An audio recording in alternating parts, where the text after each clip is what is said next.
As you know kwamba Madam Rita ni moja kati ya watu ambao wameushikilia kinoma huu muziki wa Bongo Flava.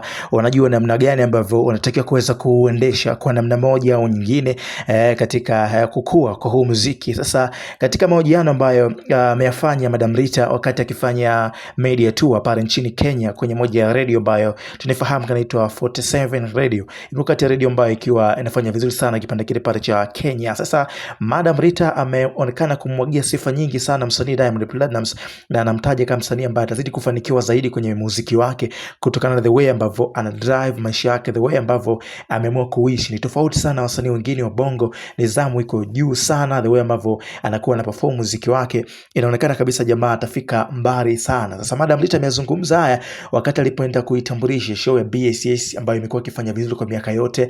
Sasa hivi inataja kuanza mwezi huu wa 3, kwa hiyo ameunganisha pia na ile scenario ya Diamond kuweza kutokea mwaka jana katika tukio la BSS ambalo lilifanyika last year, na aliweza kuwa moja kati ya wageni rasmi ambao waliweza kupewa shavu, kwa maana kwamba kuweza kualikwa katika ile performance. Sasa amemtaja kama msanii mwenye nidhamu, hata siku ambayo ilikuwa ni siku ya kuweza kufika siku ya BSS finali aliweza kufika mapema na vitu kama hizo kwa ajili ya kuweza kuhakikisha kwamba anafanya rehearsal, anajiandaa na kuweka maandalizi sawa, kuhakikisha kwamba performance yake inakuwa vizuri zaidi katika show ambayo alikuwa amealikwa. Sasa hii kuja tofauti na watu wengi wakimtaja vipi kuhusiana na Harmonize ambaye waliweza kumkataa, lakini sasa hivi anafanya vizuri kwenye game ya Bongo Flava. Kwa upande wao wanalizungumziaje swala hili? Amejibu pia akasema kwamba the time ilikuwa ni kumweka sawa ili kuweza kumfanya sasa aweze kuonekana ni moja kati ya wasanii ambao watafanya vizuri baadaye. Hata Harmonize pia aliweza kukaa miaka 4 kwa Diamond ili kuweza kufundishwa muziki